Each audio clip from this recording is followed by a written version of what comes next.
సువార్త అంటే ఏమిటి?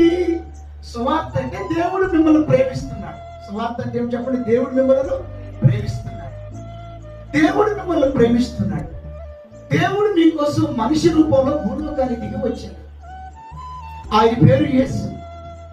ఆయనను మీరు నమ్మిన ఎడల మీ పాపాలు క్షమించబడతారు, మీ ఆత్మ రక్షించబడుతుంది, మీరు దేవుని బిడ్డలుగా మార్చబడతారు, ఈ లోకంలో ప్రశాంతమైన జీవితాన్ని జీవిస్తారు. మీరు వ్యాధిగ్రస్తులైతే ప్రభువు స్వస్థపరుస్తాడు. ఈ లోకం విడిచిన తర్వాత మీకు నిత్య జీవం కలుగుతుంది. వీటన్నిటికీ కారణం ఏంటంటే దేవుడికి మీ పట్ల ఉన్న ప్రేమ, దేవుడు ఇచ్చే క్షమాపణ, దేవుడు ఇచ్చేటువంటి కృప, దేవుడు ఇచ్చే ఆశీర్వాదం. This is the gospel.